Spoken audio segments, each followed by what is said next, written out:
3 million souls vanished under this man's hands. But tonight, at a dark street corner in Buenos Aires, he only worries about one thing: missing the scheduled bus to make it home in time for dinner. Neighbors call him Ricardo Clement, an exemplary employee at the Mercedes-Benz factory, a quiet husband, a strict father, counting down the days until his retirement. No one in Argentina knows his real name. No one knows his true face, once appeared on history's most cruel orders. But in the shadows, a black car has silently followed his bus for weeks. Inside are 4 Mossad agents, ghosts. They don't just know who he is, they know every mole on his body. Most Nazi war criminals died peacefully. No one sought them. No one demanded justice. But this man is different. Why did Israeli intelligence cross half the world to hunt a nobody for 15 years? And why, instead of a bullet, did they need him alive at all costs? Welcome to the story of the 20th century's most thrilling manhunt, the capture of Adolf Eichmann, architect of death. Berlin, January 20th, 1942. A luxury villa by Lake Wannsee. You see 15 of the most powerful Nazi men sitting around. There is coffee, cigarettes, and meticulously kept notebooks. They aren't discussing military tactics. They are discussing logistics, the logistics of genocide.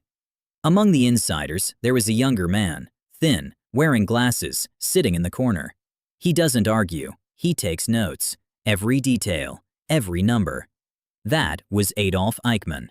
Eichmann wasn't a killer holding a gun on the battlefield. He was an expert in train schedules. He turned death into an algorithm. He calculated how many people could fit into a train car, how much gas was needed for each room, and how to keep the killing line running without a glitch. When the Nazis surrendered in 1945, Eichmann did what he was best at. He calculated an escape. As Berlin collapsed, he stripped off his brilliant SS uniform, put on ragged civilian clothes, and vanished into the smoke of a burning Europe. The war ended, but for Eichmann, the game of hide-and-seek had just begun. First, he was captured by the U.S. military. He gave a fake name, Otto Eichmann. In the chaos of prisoner camps, no one recognized this quiet man as the one behind the deaths of millions. He escaped from the camp, hid in German forests, working as a woodcutter for years. He drank beer at local inns, read newspapers about the executions of his former comrades, and stayed silent. But Eichmann knew he couldn't stay in Europe forever. In 1950, with the help of some secret organizations, he walked across the Alps into Italy. There, a monk handed him a Red Cross passport under the name Ricardo Clement. With this new identity, he boarded a ship for Argentina, the promised land for hiding Nazis. In Buenos Aires, he started over. He worked odd jobs, eventually settling at Mercedes-Benz. He brought his wife and children over. He built a small house on Garibaldi Street. He thought he was safe. He thought history had forgotten him. But justice did not forget. In Frankfurt, a prosecutor named Fritz Bauer had spent his life hunting these demons. One day, he received a letter from Argentina. A blind man named Lothar Hermann reported that his daughter was dating a young man named Klaus, who often bragged about his father being a Nazi official. Bauer knew he couldn't trust the German police, which was still full of Nazi sympathizers. He secretly passed this information to Israel's Mossad. Isser Harel, the head of Mossad, was initially skeptical. A figure of Eichmann's stature living in a shabby house with no electricity or water in a poor suburb? It was hard to believe. But he still sent agents to monitor. They took photos, compared ears, moles, and the habits of Ricardo Clement with Eichmann's old records. The results matched perfectly. Harel made a historic decision. We will not kill him. We will bring him to Israel to stand trial before the whole world. The kidnap plan was extremely risky. Argentina was preparing to celebrate its 150th anniversary of independence. Israel sent an official delegation on an El Al plane, the first Israeli plane to land in South America. This was their Trojan horse.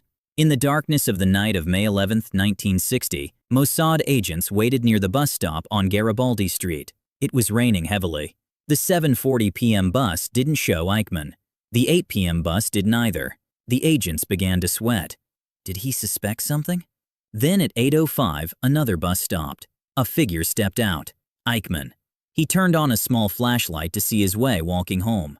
As he passed the Mossad car, an agent stepped out, pretending to ask for directions in Spanish. Un momentito, señor. Before Eichmann could react, 3 other men lunged at him. They struggled, pushing him into the back seat of the car. Eichmann let out a terrifying scream and then went silent. In the car, an agent said in German, "If you move, you die." Eichmann replied in a trembling but strangely calm voice, "I have accepted my fate." Mossad hid Eichmann in a safe house for 9 days. They interrogated him. At first, he denied it, but when faced with evidence, he admitted, "I am Adolf Eichmann." The biggest challenge was getting him out of the country. They drugged him, dressed him in an El Al crew uniform, and put on sunglasses. They told airport security he was a pilot who became ill after an accident. In a daze, this pilot was pushed through the checkpoint and onto the plane. When the plane took off and left Argentine airspace, the agents finally breathed a sigh of relief. On May 23, 1960, Israeli Prime Minister David Ben-Gurion stood before Parliament and declared, "Adolf Eichmann is in custody in Israel." The world was shocked. The trial began in 1961 in Jerusalem. Eichmann sat in a bulletproof glass booth. For months, hundreds of witnesses recounted the most horrific crimes. Eichmann just sat there, adjusting his glasses and taking notes. His defense was always, "I was just a cog in the machine. I just followed orders." But the court rejected that. Eichmann was not a victim of the system. He was the one who designed the system. He was sentenced to death by hanging. At Ramla prison, on the night of May 31, 1962, Eichmann stepped onto the gallows. He refused a blindfold. His last words, "Long live Germany. Long live Argentina. Long live Austria. I had to follow the laws of war and my flag." A minute after midnight, the trapdoor opened. His body was cremated before dawn. Ashes were scattered into the Mediterranean, outside Israeli waters. No grave, no headstone. Nothing for neo-Nazis to worship. Eichmann vanished as if he never existed, just as he turned millions to ash. This isn't just an intelligence thriller, it's a chilling warning. Evil doesn't always wear a devil's face with fangs. Sometimes evil looks like a diligent employee, a loving father, a quiet neighbor. Those who choose silence and follow the process. Eichmann said he was a cog, but those cogs ran history's most horrific killing machine. When we trade conscience for system safety, evil grows. Justice may be late, but it must come. We each have a responsibility never to become a heartless cog in any unjust system. If you found this valuable, help us spread it. Like the video, subscribe for more historical files, and comment your thoughts below. Do you agree with the just following orders defense? Are we modern-day Eichmanns in other systems? See you in the next file.